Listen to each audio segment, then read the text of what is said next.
Okay, so hi, good evening, everyone. I hope you all are doing well. Hi, Ms. Sharanya. Good morning, and I welcome you to this wonderful webinar on the diet and nutrition for the healthy life. Thank you for accepting our request all again to conduct this webinar.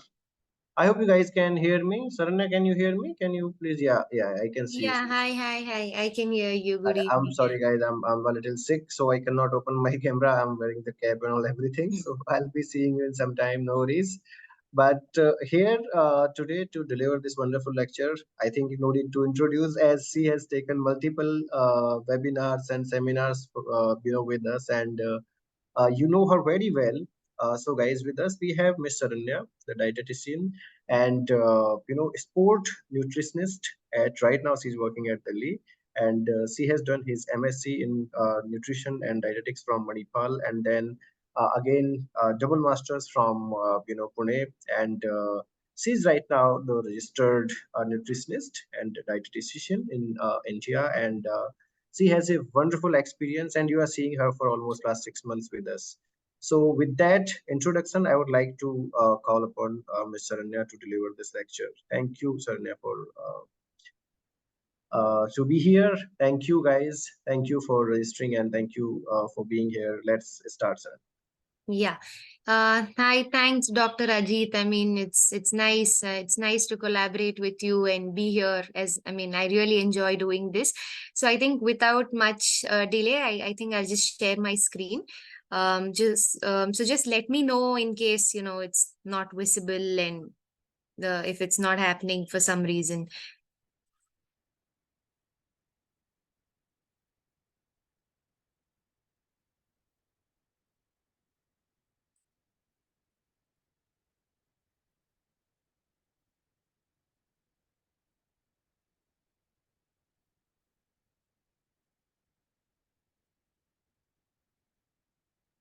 I think it's clear. Can I go ahead? Yes, please, Saranya, go ahead. Yeah, Thank you. it's visible, right? Yes, visible, and you're audible. Perfect. Okay, thanks.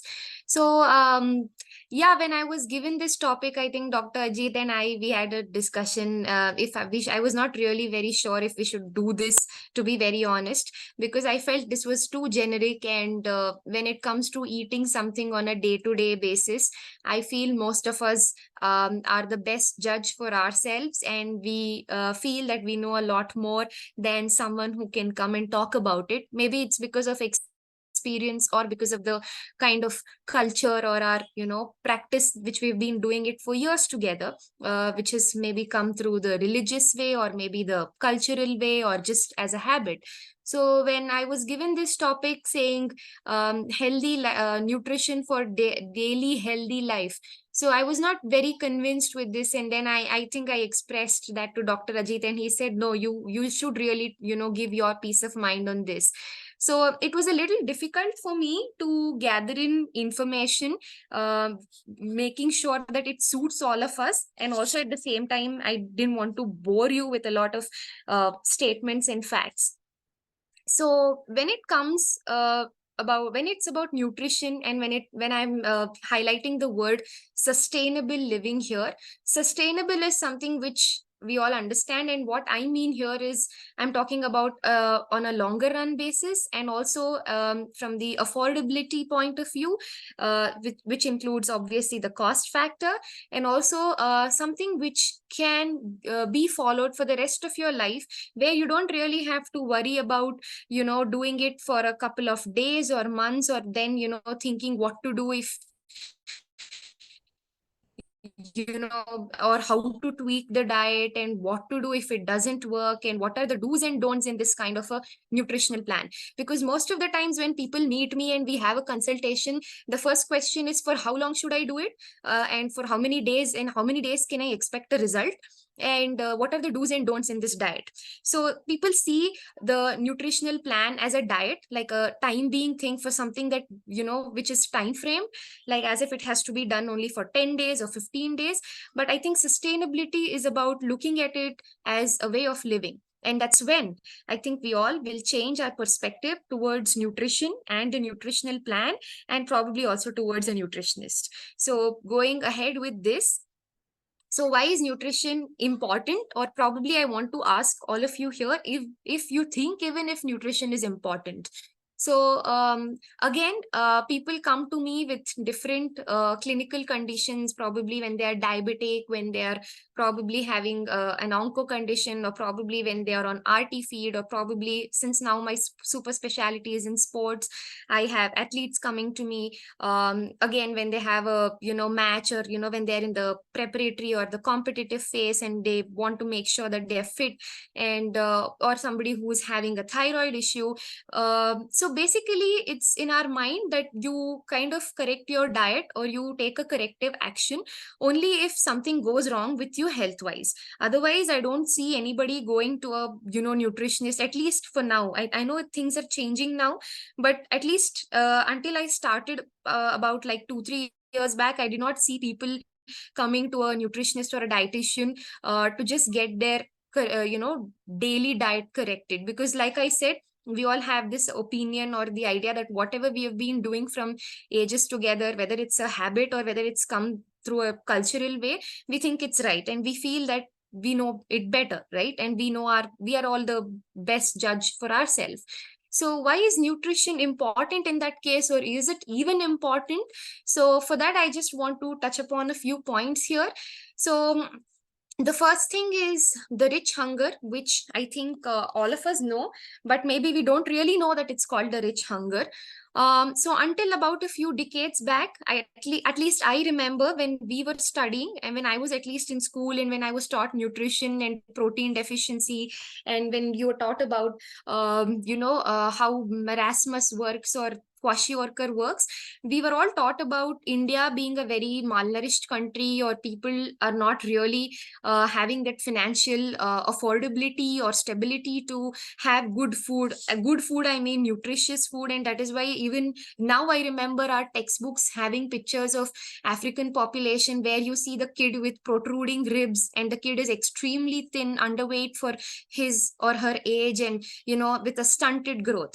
And I think that is the concept of malnourishment that all of us have, and we are taught, that is why, as a result of which we develop deficiencies like severe extreme, like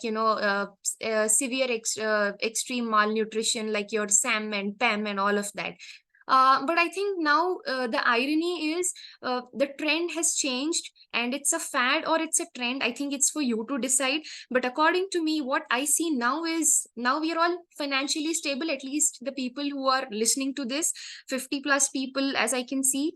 At least I see that all of you, I'm sure, will have the affordability to even at least have like get 3 meals a day for sure. And I think we all can at least get 3 basic minimum meals, so that we are not really dying out of hunger. None of us here are very under below the poverty line. So but the problem is, now we are so infused with guilt of not eating, or probably the guilt of overeating, or the probably the very concept of eating is wrong in so many of our minds. So that is why we have illogical methods of fasting, or illogical hours of fasting. And so basically, somehow the food industry or the wellness industry has infused thoughts of guilt and probably a cheat meal in, I think, as a synonym to eating.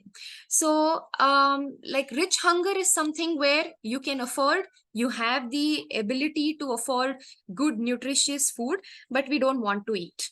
And I think that is the problem in India that we are facing as of today. India, which is a developing economy, as we know, um, the biggest problem that India faces today is not malnutrition or not malnourishment, but it is actually obesity. And it is obesity due to micronutrient deficiency. And that's the sad fact. And as we all know, we top in diabetes. We are like the diabetic capital. But the biggest rising problem of today is we are obese. At least the pediatric obesity is a lot more than the obesity that I'm talking about adults. days. And once a fat child is always a fat adult. So the pediatric obesity obviously continues to give rise to an unhealthy adult. Unhealthy, I'm not talking about the baby fat, but I'm talking about being fat in an abnormal way, like the pediatric obesity where the child is really overweight or obese for his or her if his or her height or age. And micronutrient deficiency, because we are so focused on the main three nutrients, which are carbs, protein, and fat, that we do not really include small things like calcium, iron, magnesium, selenium. I don't even think the younger generation of today are aware of these micronutrients. Micronutrients are only coming into picture when there is a clinical condition, when somebody is diagnosed with a problem, when somebody is deficient of vitamin D, which most of us are today, at least, the Bangalore crowd at least. And if someone is calcium deficient, iron deficient, only then these micronutrients are given in the form of supplements. But as young adults, as growing population, we are not even educated about the same. So rich hunger is the problem in today's population, which is actually leading to a lot of other problems, like your chronic issues, like your diabetes, thyroid, blood pressure, PCOD among women. Like, we often wonder why young people are diagnosed with type 2 diabetes, why young people are diagnosed with thyroid issues. So not everything is hereditary, not everything is genetic, not everything is due to the environment that we are living in, because we often blame it on these factors.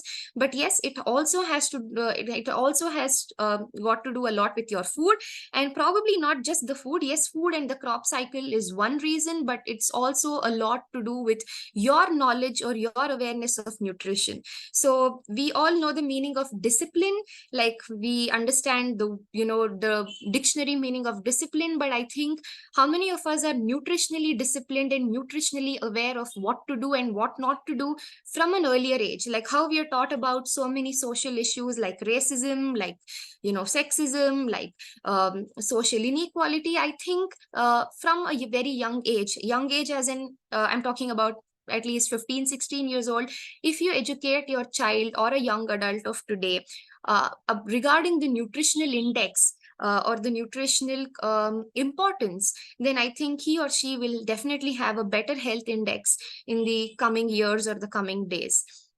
So the theme for 2023 was Fuel for the Future. So India celebrates its National Nutrition Month in the month of September. So every September there is some or the other theme that is announced, and all the government schools and across India and all the NGOs do drive this theme very seriously and very strongly. So it has been Anemia Mukt Abhiyan to now it was Fuel for the Future. So Fuel for the Future for 2023 means try to make healthful choices, keeping your affordability in mind. So I always bring up this example saying we are so influenced by the westernized literature and the westernized culture that we always try to copy the Western people for some or the other reason. We are always influenced with an avocado or a broccoli than having something which is grown in our kitchen garden. So I think that's all thanks to wellness industry and marketing, because anything that's marketed well sells well. So trying to make healthful choices. Healthful here, I'm going to talk about what healthy or what health means in the next 2 minutes. So trying to make a choice which is affordable and sustainable is the whole solution for what to eat on a day-to-day basis. So it's no rocket science, and there is no one solution or one answer to what to eat on a day-to-day basis, because India itself is a very diversified population. From probably every 100 kilometers, the recipe changes, the method of cooking changes, the style changes, the tadka changes. So considering the entire India with so many billion people, telling what to eat and what not to eat is a big task. So what you understand in this whole thing is, one, it has to be affordable. So it means that stick to your regional cultural cuisine.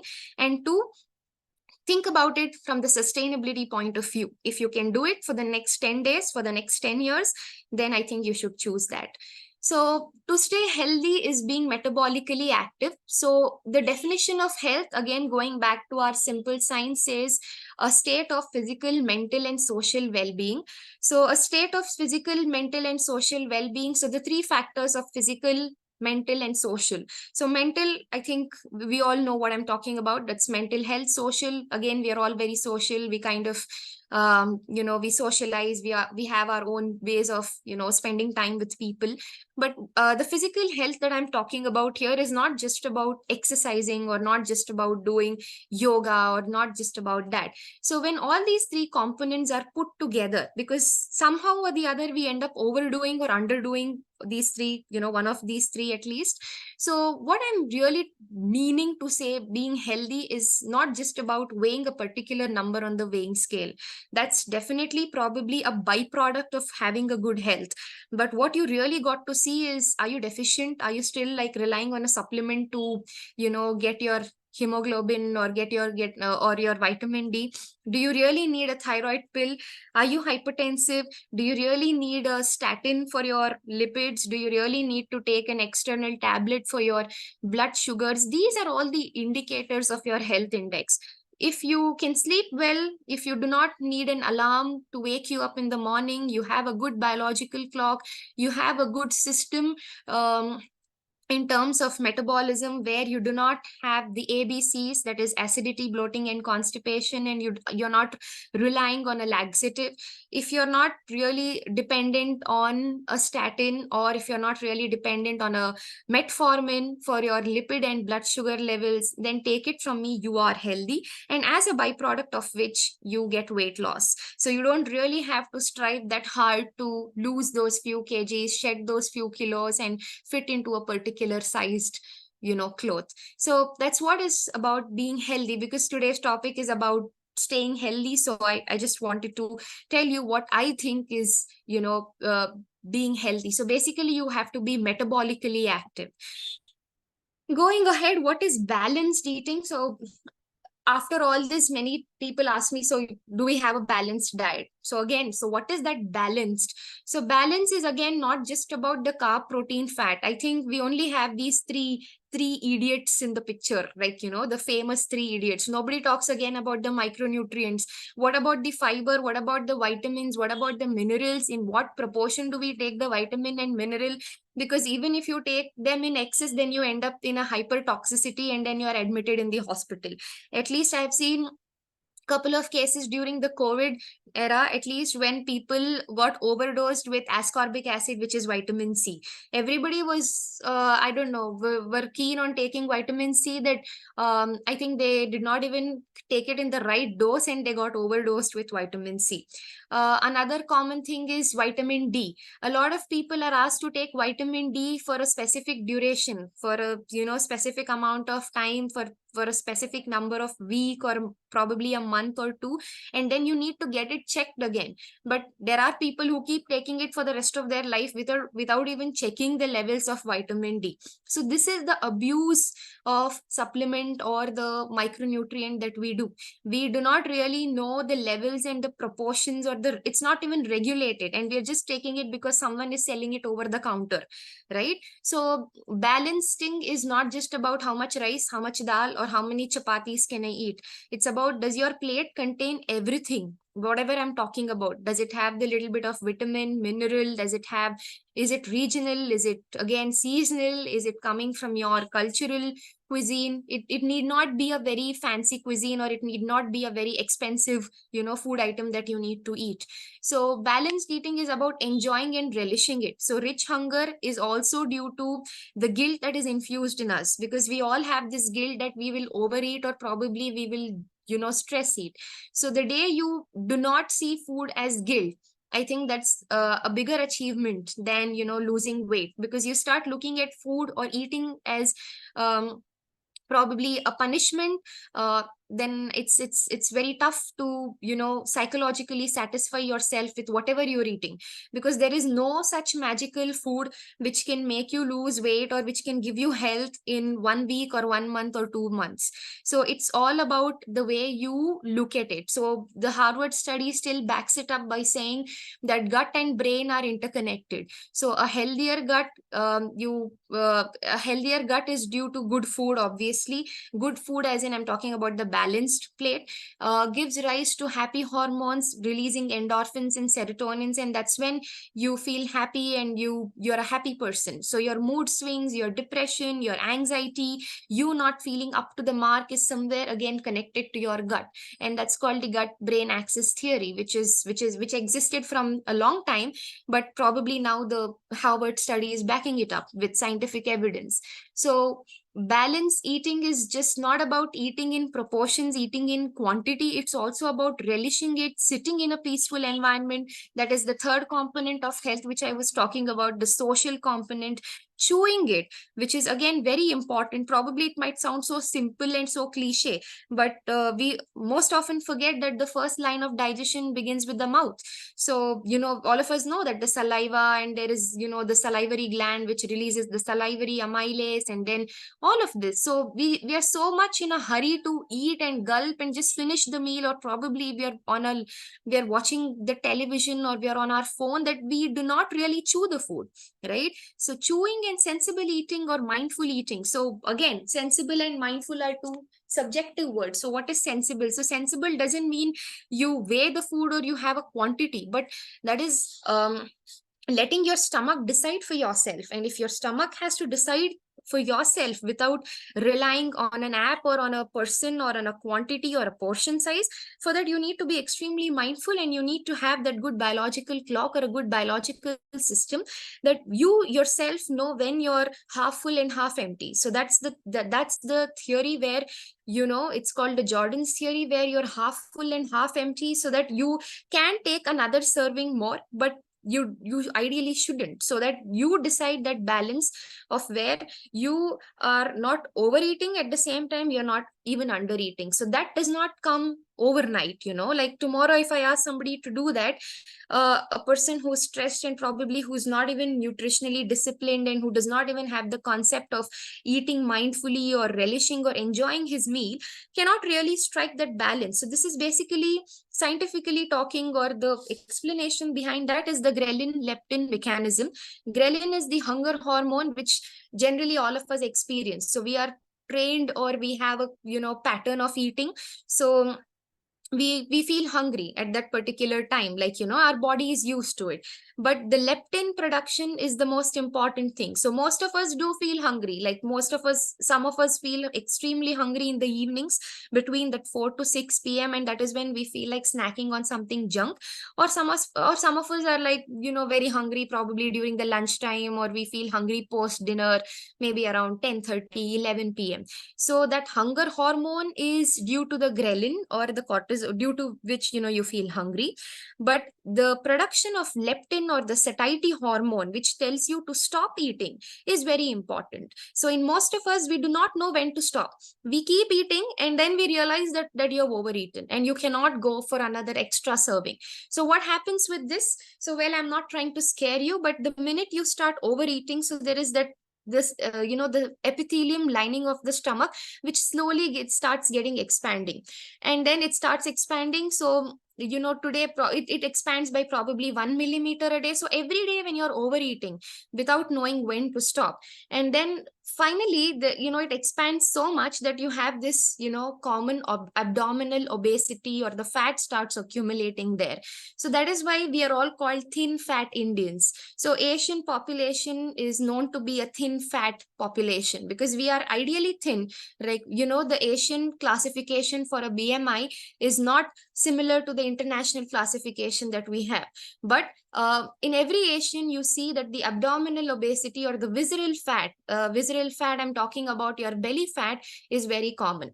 So again, in that you see android obesity or the apple-shaped obesity, where most of the fat is accumulated near the stomach region or the belly region. And then you also get to see the gynoid obesity, where it's a pear-shaped obesity, where the fat is distributed, on the thighs and the pelvis region, which is more commonly seen among women. So this is the reason for that, because we all are sensitive to the ghrelin production, but unfortunately we do not know when to stop, because the leptin is a very, very small hormone which is produced in very small quantities, and that is very and that really you can sense it only when you have a good biological system, and only when you are mindful about it. And that is why probably the olden days of eating, where you're asked to sit on the floor and eat, with a cross-legged position, devoid of gadgets and devoid of a television, or maybe you are also asked not to talk while eating, makes sense. So eating is not fattening. Please get that out of your mind, because a lot of people think just by eating they're putting on weight. That's not true. And eating is also not guilty. So please don't feel guilty after eating something. Moving on, what to eat. So coming straight, to the question of what to eat. So fresh homemade food. So if at least you cannot make fresh 3 meals all at least, in a day, 2 meals a day is still okay, which is fresh. Fresh, I mean something which is not frozen, something which is not canned, something which is not reheated, and homemade food. So it could be very simple, not a very complicated thing. Simple dal, roti, simple rice, rasam, simple, ragi ball, whichever region you belong to, or whichever region you hail from, whatever is your cultural local cuisine. Okay. All that which does not have an English equivalent. So there are so many, fruits and veggies which we do not even know what it is called in English. But I think we are so tech savvy, and we are so, in this 4G 5G generation, that we immediately tend to look up on Google what it is called in English. So anything which is coming from your ancestral wisdom, which your grandmother or your uncle or aunt says that, seems to have a medicinal benefit or a beneficial property, so please do include that in the diet. But that doesn't mean you just pick up random leaves and, fruits and vegetables which you're not sure of. So something which is tried and tested over the years, but which has not been published in papers, probably on Google, or which has not been told by any nutritionist, or which does not have a literature, is what I'm talking about. So these are a few things which I have mentioned. So vandelga soppu, tambali, these are all the typical South Indian, the Malnad delicacies. Paddu, puttu, idiyappam, zar is an Assamese dish, and khadi is again the North Indian kadi ka, batue ki roti, makhi ki roti with sarson da saag. All of these, I think you're sure it's the typical winter delicacy which is available in any part of North India. So a normal meal, so a normal is again highlighted, because please do not have nutritionism, because a lot of people think normalcy is about having more of one nutrient and the less of other nutrient. Body requires all the nutrients, and the assimilation is totally dependent on the body. Even if you take 100 grams extra protein, your body will still absorb the amount of protein which it, whatever it needs. So the 5 steps, again, simple things: you eat, and then you have digestion, and then there is absorption, and then there is assimilation. Simple science which all of us have studied. So absorption and assimilation are very important. Well, you may be able to digest a lot of food, or probably even 200 250 grams of protein, but assimilation happens only based on how much ever is required for you. Even if you have 250 grams extra, or probably half a kg of chicken, you will probably still absorb only 20 to 25%, or probably 20 grams, or how much ever is needed as per your ideal body weight in a day. So let's say you are 85 kg or you are 90 kg, but your ideal body weight is around, it has to be around 65 kgs. So your body is capable of only taking the 65 grams of protein, even if you are shedding it or loading it with 100 grams, provided you are a sedentary, normal, you know, person without any physical activity, or any other kind of clinical condition. So do not treat yourself. Like, I see a lot of people decreasing the carbs, like just 1 spoon of rice, including a lot of dal, including very few veggies. So this kind of an improportion is not going to help you. Well, it may make you lose weight, it might make you look a little bit leaner, it might give you quick results, but on the deficiency front and on the health front, you're not doing a great job. So eat a balanced meal, but yes, regulate it. The proportion is important. So what I generally say is there has to be around 35% of protein and 15% of fat, and the rest is about carbs. So when you set your plate, make sure that you have one protein source. Protein source could be your dal, lentil, non-veg, chicken, egg, anything. And 15% is the fat that I'm talking about. Fat doesn't mean the fat, but the fat is also the cooking ghee or the oil which is used, or probably, some curd or whatever, a sweet dish or whatever is there in the cuisine. And the rest of it is your carbs, which is the staple, which is nothing but it could be the cereal. So the cereal again can be a millet, it could be a simple carb, it could be just rice, it could be just wheat, all of it. So when you eat in this way, you're again covering the fiber, you're covering the micronutrients, and also you're psychologically satisfied. The reason when you eat in an imbalanced way, the main reason for a craving is imbalanced way of eating. When you have an imbalanced proportion of protein and fiber and cereal, one, you might feel very gassy, two, you might feel very bloated, and three, you will not really be very satisfied, and that is when you crave for something sweet or something sugary, or probably something salty, or probably even most of them go for a smoke post lunch, which is a very common deficiency of an imbalanced meal, or a common result of an imbalanced meal. So all food groups are important. So stop nutritionism. So like how there is a ban on racism, or we do not encourage racism, so please stop nutritionism. So stop addressing food in terms of carbs, in terms of protein, in terms of fat. So look at food as a whole. It has everything. So just like how we are all we have our own identity, and I like to be called by my name and not with identified by the complexion or the weight that I carry. So I think it's important we treat food groups and the meal also with a lot of respect.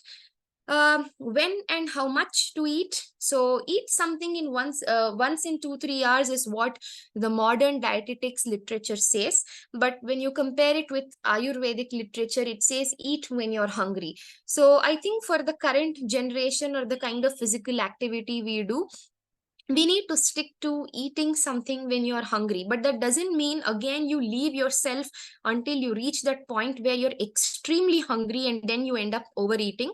So well, that is where you need to be very sensitive with your ghrelin leptin. So when you know that you're hungry, and this is where you feel hungry at this particular time, or you have a pattern, and that is where the nutritional discipline that I'm talking about comes into picture. So when you have created the discipline for yourself, you know at what time you sleep, you know at what time you have to eat, you're at what time you have to exercise. And I don't think you need to put a lot of energy, because the body itself regulates that. So eat when it, according to the nutritional pattern or the discipline that you have, followed, or which you have started following. And always small frequent meals are encouraged. The reason for this is because again it depends on which part of the country you're staying in. So if you're in a hilly region, if your metabolic activity is very high, if your BMR is very high, if you're burning a lot of calories, then it's a totally different thing. Like suppose if you're from Himachal, but if you're in a city like Bangalore, where it's you don't really have hills, and you're just walking, doing bare minimum 7,000 steps, and you're just traveling and sedentary, then it's always better to have a small frequent meal pattern, just so that you don't end up overeating and you don't also end up undereating. So breakfast is must and dinner has to be light. I think this does not need any explanation at all. So breakfast is compulsory, and the first important meal of the day has been, I think, engraved ever since our school days. So that is because the brain makes use of the nutrients that comes only from the breakfast. So the brain, that is a part of the central nervous system. So whenever people fast or they do skip breakfast, there have been many studies which show that these people are not very alert. Their cognitive ability is much lesser than others, and that is when people succumb to the addiction of caffeine. So basically coffee and tea and all of that, or maybe a smoke, or probably even chocolate. So that is why always have a good meal. So eat your breakfast like a king, have your lunch like a prince, and then have your dinner like a beggar. Is, I think it's an age old saying. So follow a 5 to 6 course meal pattern. That is again dependent on your physical activity level. So the reason why we say 5 to 6 course is because so that the nutrients are equally distributed over the day. So you cannot have a lot of nutrients or one particular nutrient in one meal, which most of us try to do in different in the names of different diets or in different diet trends. We kind of overload one particular nutrient in one meal. Like there is a lot of protein in breakfast, or probably there is a lot of carb in lunch. So doing that for a longer time may not really help you, again, because it's not sustainable. You cannot follow it probably for another 5 10 years. You will get bored of it, or probably there will be a break to it because you're traveling or you're attending a wedding or it's a wedding season, etc., etc., etc.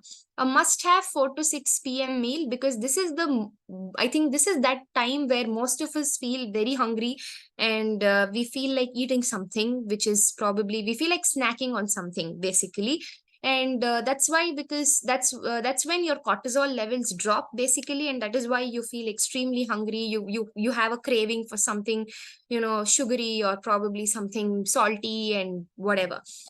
So must have 4 to 6 p.m meal. So anything which is probably even the leftover breakfast from the morning, probably like one roti and one idli or probably one dosa, can still solve that problem of feeling extremely hungry in that 4 to 6 p.m. Mind mapping. So mind mapping is something very important, which I really tell all of my clients. So there is an Arabic law, an Arabic principle which says, eat the fourth date only if you can eat the sixth date, or eat the second date only if you're capable of eating the fourth date, right? So this is how you really need to work on yourself if you're looking for appetite control and appetite regulation, or if you feel that you don't know how much to eat. So whenever you serve yourself, start serving your have a number, a number in your mind. Like suppose you want to eat two rotis, so start by serving exactly 50% of it, so basically half of it. So you have number 2 in mind. So serve one roti on your plate.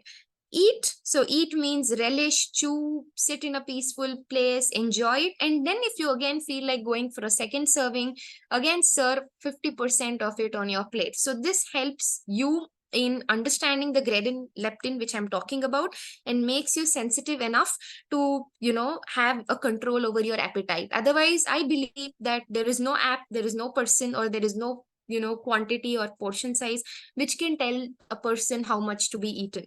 We all can regulate as per the condition or as per the requirement, as per the RDA, which is the recommended dietary allowance for Indians. But when it comes to eating, it is entirely your mind, and it is entirely the mind mapping that works. So strong immunity is a healthy community. So when it comes to a day-to-day basis, since it was about eating healthy and for a sustainable living, so immunity matters. And since now again we have COVID, which is on a rise, and we have gone through this COVID era, so a lot of FAQs were, are we supposed to take immunity boosting pills or supplements? So well, the answer to this is Rome was not built overnight, so immunity cannot be boosted overnight. Maybe these pills may aid you in some kind of benefit, just by making sure that you do not have a lower immunity in the future. But if you think that this can help you overnight and make you stronger and sharper and taller, that's not the truth. Turmeric latte or a turmeric supplement for immunity, I think again that's the marketing. So turmeric in dal and turmeric in sambar, turmeric in your milk is the best solution over a latte or a supplement. Can I take a cinnamon shot? So yes, as fancy as it may sound, so cinnamon shots have gained a lot of popularity in the West, but cinnamon in tea, cinnamon in cooking, cinnamon in your normal Indian household is the best solution. You don't have to overdo it, you don't have to start using cinnamon in every other dish, but whatever is required, wherever whichever recipe demands it, you can have that. So bring back some of the age old things. Spices, India is known for its spices. I think be it Kashmir to Kerala, we all have a different tadka, like I was talking about, and every household has a different way of giving a tadka to a particular dish. So any spice, when taken again in the limited quantity, because I see a lot of people are randomly drinking ginger tea, they're randomly drinking cinnamon tea. There was this dalgona coffee, during the COVID era. So you don't have to overdo it. So spices are meant to be taken in small proportions, and they're best absorbed in an oily medium. So whenever you make the tadka, make sure that you're making a very good tadka as per your taste, and you don't really have to take an extra serving of the spice in forms of these weird combinations. So homemade curd, having the local seasonal fruits, and uh, so again, local seasonal, whichever is affordable and whichever is grown in your region. So remember that any food that takes time to travel or that takes time to come to you is always lesser on the nutritional end. So if you say that you've got an avocado or a persimmon from some XYZ place, then always keep in mind that it's low on its nutritional index. But something which is grown here, probably something which is grown in your kitchen garden, a chiku in your kitchen garden is probably more nutritious than a persimmon coming from somewhere else. So clay pots, bring back those matkas, bring back those clay pots, so that you don't need to really rely on a zinc supplement. You don't really need to worry about the skin and the hair and other things that we generally are worried of. So include turmeric, like I was talking about, ginger, lemon peel curry. So for all those people who are worried about vitamin C, and if you're constantly thinking if the amount of vitamin C in the diet is okay, so anything which is in the season. So lemon peel curry is one thing that can be utilized or can be included. So mango, again, it's a seasonal thing, but tamarind pepper curry, or anything which is right now, I think it's the season of oranges, so feel free to have an orange every day. So anything which is vitamin C rich for your immunity, so that there is better absorption. But that doesn't mean that you keep eating a lot of vitamin C. So spices, colocasia, yes, palak, batua, basile, again, that's one of the green leafy which is grown on the Western Ghats. So mutton leg soup for people, especially for the younger generation with calcium and vitamin D deficiency. And also, if you're suffering from osteoporosis, especially women above 50, and if you're a non-vegetarian, if you're looking at improving your bone health, mutton leg soup, it's very helpful. And boiled egg, the whole egg, which I'm talking about, because there is a myth that the yolk contains a lot of fat, and that is why many people throw away the yolk. But the complete protein is obtained when you eat the egg white with the yolk, which is biotin, right? And also it gives you the complete protein. Otherwise, you get a very incomplete protein. So again, there is a myth thinking that people who eat the yellow become fat, but it's not the bad fat. It's not the trans fat. It's the good fat, the essential fat that the body requires, like your vitamin A, D, E, K. So people are worried about good hair, good skin. So you don't really need vitamin E, capsules, and you don't really have to worry about spending money on the cosmetics if you're having one boiled egg a day. So that's not really harmful. But yes, if you increase the quantity, then again, that has to be correlated with your physical activity levels.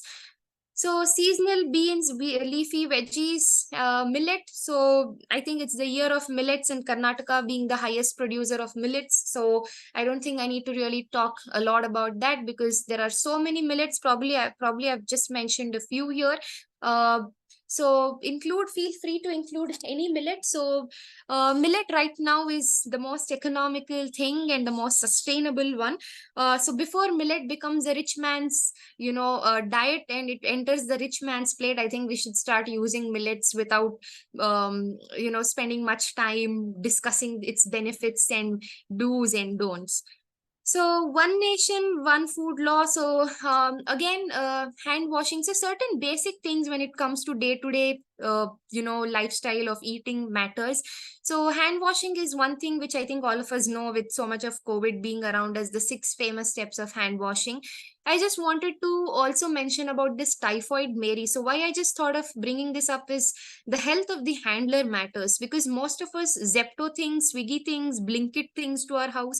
We don't know who's carrying it, how it's processed, because we are all busy and we don't really go do grocery shopping these days. So the handler, who's carrying these veggies, these fruits, and especially the green leafy vegetables. So the health of the handler is something which is external, and it's uncertain. We don't really know. So that is why it's very important that you wash them. The method of cooking is very important in these cases. So typhoid Mary is one lady, she would distribute boxes to I think many people, and that's when this spread of typhoid happened, and there was a big problem, because typhoid is again it's due to contaminated food and water, right? So that's why whenever, right now, the major thing is we are all ordering stuff outside, or we don't really go get it ourselves. So it's very important that you kind of keep it properly, and the hygiene really matters, like the washing and the sanitizing and all of that. So also check the FSSAI guidelines on the packet of the food, or the particular thing that you buy. So FSSAI approved things have to be are they are genuine, and they're generally there in the market, but certain products are not really FSSAI approved. Okay, so for example, your dalda, your vanaspati, and some certain brands of ghee, certain brands of butter, certain brands of oil are not FSSAI approved. So it's always important that you check if it is FSSAI approved. There is a logo for that, there is a seal for that. You need to read the nutrition label, and that's very, very important. So whenever they say no sugar, for example, no probably no salt or less salt, these are all very subjective. So there cannot be a packet without any preservative or any salt or any sugar. So it's important if you to see if there is a synonym used in that case. So sugar is not just glucose, it could also be maltodextrin. So whenever there is maltodextrin written, it means that there is sugar added. So it's very important that you go through the FSSAI guidelines once, and whenever you're buying a packet, especially when it is probably especially the fortified products, it's important that you look at these guidelines. Your health is as good as your kitchen, so the method of cooking decides everything. So sometimes again, it changes from every household, and it's probably a skill, it's an art, so you can't really have a control on this. But certain things like the oil consumption per month, is again fixed. And the salt consumption is, again, the guideline is very clear on that. And also your the cereal intake. So when you have a family of four, so certain guidelines are given by the Indian Dietetic Association. So it's important that you go through all of these. So for example, it's for one person, half a liter of oil is recommended in 1 month. Okay, so half a liter of oil is something including your ghee, butter, and all forms of fat. So if you're four in the house, so it's just 2 liters of cooking oil, or the fat that has to be included. So such guidelines for salt, for sugar, for your vegetables, for your fruit intake is all very clearly explained. So the method of cooking, again, the way if it's fermentation, or if it's sauteing, or if it's frying, what kind of frying, because a lot of people think that shallow frying is much better than deep frying, which is not true, right? Because when you're shallow frying it, there is still a lot more oil absorbed. At least deep frying happens in like 5-10 minutes and it's done. So certain myths are there regarding the cooking style, and the way things are being done. So it's very important that you again read about the FSSAI guidelines and the method of cooking from the Indian Dietetic Association app, which is again there on the NIN website. And it's I suggest that at least the person who is cooking at home at least roughly goes through this, so that you understand where you're going wrong, and where you can correct things. So another example is a lot of people add baking soda into their idli dosa batters, so which is not a very good thing to do. So these are certain important things which may not really come out as important, but they do make a big difference when it comes to your day to day health and your health index. Thank you very much. So that's my LinkedIn, and that's my Gmail. In case you want to have a consultation with me, that's my WhatsApp number. So thank you very much, and it was. I hope it was helpful, and I think I can take questions. So in case you want to connect with me in person, you can find me on LinkedIn, and that's my WhatsApp number, and or you can reach out to me through my Gmail ID. So thank you.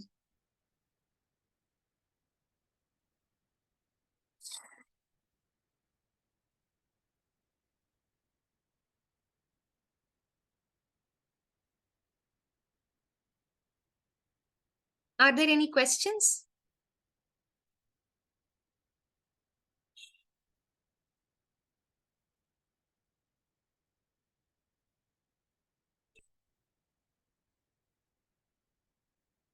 Why sugar and salt is dangerous for our health?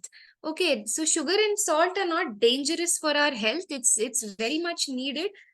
Sugar is a very important component, talking in terms of glucose and how glucose plays a major role in all the metabolic pathways. And salt, again, sodium is very important. The electrolyte balance is entirely due to that. So it's not at all dangerous. Please don't get me wrong, but it's just that according to the Indian Dietetic Association, there is a recommendation as per every different country for the population that they have. So in India, we are allowed to have only 5 grams of salt, okay, in a day for a normal individual, okay, who is not having any other kidney or a hypertension condition. So 5 grams is the recommended sodium intake or the salt intake, inclusive of all the packaged foods, inclusive of all your entire salt throughout the day that you're using, like the cooking, everything. So that is why it's important that these recommended amounts, so that you don't really end up overeating. Because most of the times, whenever you buy a biscuit packet, let me not take names, but most of these biscuits are, again, they contain a lot of sodium. And also, most of the pickles, most of the things that are packaged do have added preservatives, and the amount of sodium is mentioned in terms of milligrams, mgs. So you do not really get a count of that. So that's why it's important that you understand the recommended dosage of Na and sugar. I don't know, I think I missed out on some. I think there is one more question. Yeah. Ma'am, should we add protein powder in our diet?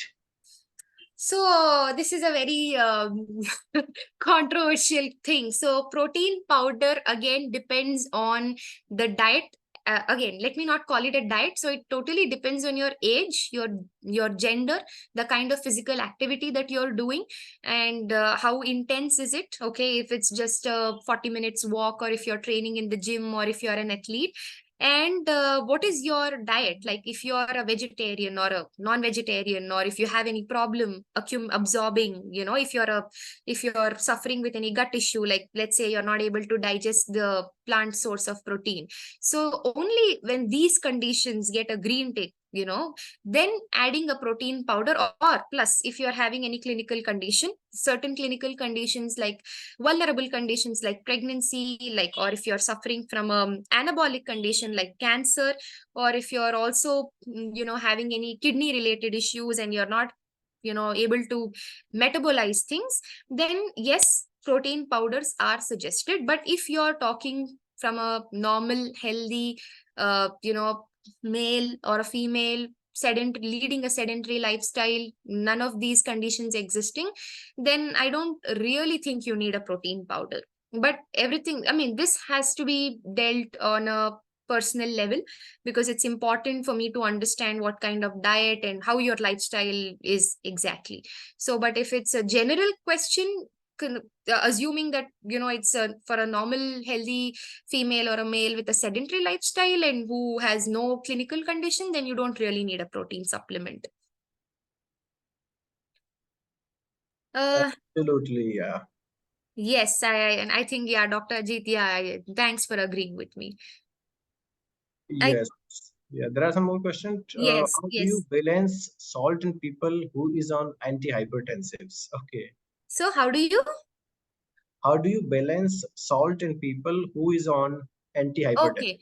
So salt intake in people who are chronically hypertensive are, it comes down to 2 to 3 grams a day. So 2 to 3 grams is 2000 to 3000 milligrams of sodium. So you basically, probably if you're taking 5 grams of salt as 1 teaspoon, so anything lesser than that 1 teaspoon, so maybe half of that 1 teaspoon of salt is what is allowed for you for the entire day. So again, that's the cooking salt. So you need to obviously abstain from having, a biscuit or probably consuming ready-made pickle. So that's how you do the dietary management of salt in an hypertensive patient. So the problem is not with the cooking when it comes to hypertension. It's about including or consuming the packaged foods, because that is when, like for example, Maggie. So Maggie has a big amount of sodium, right? So you do not really know how much of sodium is getting into your system, and if you're a hypertensive patient, then it's not really advisable. So cooking, if you're talking about just cooking, it's just 2 to 3 grams of salt, which is half of your 1 teaspoon. And try to abstain yourself from consuming packaged foods. So that's the answer. Yes, yes, absolutely correct. Okay, And yeah, wonderful. Yes, there are some more questions about fasting and what is trans fat actually, and what is cis trans fat. If you would yeah, like to answer. I think we should have an exclusive session on the heart health, Yes, right? absolutely, Yeah. absolutely. Yeah. So, what is your opinion about fasting? So, well, I again have a very different way to answer this. So, if it's fasting, um, from a religious point of view, like there is Ramzan, there is Lent, there is Ekadashi and things like that, which has a scientific basis and it is scientifically proven. Like in Ekadashi, you abstain yourself from grains, but you're eating something else like a fruit, and probably you're eating, probably you're sticking to just fruit juices. And in Ramzan, where it's totally dependent on the sunrise and the sunset, so again you eat before the sunrise and you eat after the sunset. And in Lent, if I'm right, so you abstain yourself from having non-veg. So these methods are scientifically proven because you're not totally cutting yourself off from food. So if you're cutting one form of food, like if you're cutting yourself from cereal, like let's say you're abstaining yourself from rice in case of an ekadashi, you're consuming something like a sabudana or a poha or rice flakes, which is a complex carb. So there is nothing like you are not eating at all, right? And again, in Ramzan, if you're eating before sunrise, you're making sure that you eat sufficient amount of food so that you last the entire day. And you're again eating after sunset, and usually after sunset, you start with a date, if I'm right. If people, who are here can agree with me, so you generally break the fast with some dry fruits and dates, usually dates, and then Yeah, you, usually, yes. yeah, right. And then you have a complex carb again. And again, in the morning, if I'm right with Ramzan, you again start off with something, which is protein based. So you have something like a roti or some, good amount of eggs and all of that. So in all these things, there is a balance which is, there, which is maintained, and there is no illogical way of fasting. But when it comes to this weird numbers of fasting, which I don't really comprehend to, like 16:8 and probably 12:24, you don't really know why it is a 16:8. Why can't it be like 12 and 9 or whatever? So there you do not know why you're fasting, right? So you can probably have an early dinner and then sleep and then have, a late breakfast tomorrow. So why are you kind of giving that gap is not scientifically proven. So it's just a kind of a trend that is there to break the plateau or break the, usual body clock or the biological clock. Probably you can shed a few more kilos, but if you're talking about fasting based on the illogical numbers on a longer run, I don't think that's going to help you. But yes, if you tell me that once in 15 days you're doing an ekadashi, or if you're probably doing Lent for 45 days, or probably you're going to do Ramzan, I think it still makes more sense because you're having your food groups intact. So that's the answer to that. So, Yes, yes. I think there are a few more, one or two more questions, yeah, Sharanya. Yes. yes, I think I'll just wind up with this last Yeah. question. Yes, yes, sure. Um, what is your I think I had that as a student. I'm living in hostel. Some days I have constipation problems. What are the solution on that? And what is the solution on that? And when should we take a probiotic? um so when you're a student and constipation is mainly because you lack fiber, so start eating more of fruits. So start your day with overnight soaked black raisins and a banana, and try to include uh, any vegetable preparation, okay, probably in the salad form or probably in the sauteed form than the sabji form, in your meal. And when do you take a probiotic is when you really find it hard to excrete, especially excrete. So if you're especially facing any issue with hemorrhoid, like if you are feeling that there is a hemorrhoid developing, or a hemorrhoid is basically piles, or if you see that there is a lot of, if you're always feeling bloated, and if you have a constant urge to use the washroom, and you feel not so good about your stomach, like you're always having a trouble to digest foods, and your stomach is making sounds and you're not able to eat anything, that's when you need a probiotic. But the best probiotic is always your buttermilk or curd. And have any rice based preparation in the night, okay, so have a quick dinner and always have something which is rice based. So it could be just like a normal rice dal, or it could even be a khichdi, or anything based out of sabudana or your sago.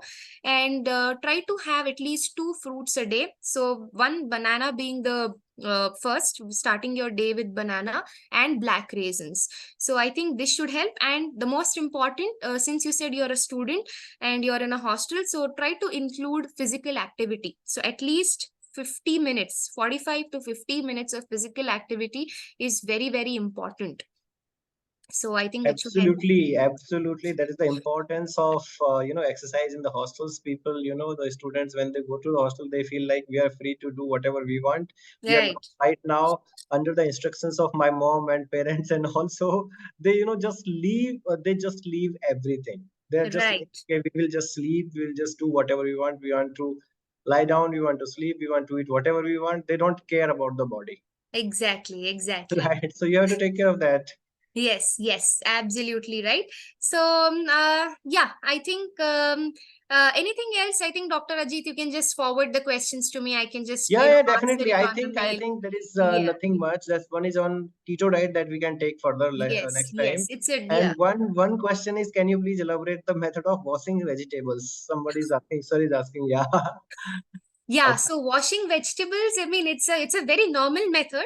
But when it comes to green leafy vegetables, I think you need to be a little extra careful, especially if you have a kidney patient at home, and if they are having any creatinine issues at home. If you have a very chronic kidney patient at home, so in such cases, you need to boil these green leafy vegetables for at least 15-20 minutes in water, and then soak them in that boiling water for good 15-20 minutes, and then you use them for cooking. So this can be used for even patients who are immunocompromised, who are suffering from different clinical conditions, and if they are low on immunity. So keep the green leafy, always wash them very well, at least in boiling water 15-20 minutes, and then use. And secondly, never have raw green leafy vegetables in the form of salads. Okay, so also, so that's one more thing where it's a very common way to develop food poisoning. So having salad, just cucumber is still okay, but a lot of people include lettuce and cabbage and stuff like that. So always raw salads, raw vegetables in the form of salad. I'm not a very big advocate of that, because you tend to develop food poisoning. So otherwise, the normal way of washing vegetable is, please do not cut vegetable and then wash it, because vegetables are rich in B vitamins, the B complex. So when you cut them and then you wash, there's no point, because I've seen a lot of people, they chop the onion into two halves and then they're washing it. So always wash it before, remove the skin, and clean it before, and then you chop the vegetable. So do not chop the vegetable and then wash it. That's when you're losing all the vitamins. So I think that's about So, washing Miss vegetables. Saranya, if I'm not wrong, you were telling boiling water Huh. or just lukewarm water to wash the vegetable, just to confirm. So if it is normal washing of green leafy, it's better to use lukewarm. But if you're having a person who is immunocompromised and who is majorly suffering from a kidney issue, specifically from a creatinine issue, then you Okay. use boiling water so that the Okay. sodium and all of that is washed out. Okay. Great. Wonderful. Wonderful. Thank you. Thank you, Mr. Yes. Anand. Thank you very Thank much. you. Thank you very much. It was Thank very, you, everyone. Thank you. And yes. registrations, the people who have done registration will get the certificates. Don't worry, guys. Okay. Thank you very much, Miss Saranya. Thank you. Take Thank care. you. Thank you for having me. Good It's night. always Good been night, nice. And everyone. Have a thanks. good night, Thanks a lot. everyone. Thank you. Thank you. Good night, everyone. Good night. Yeah.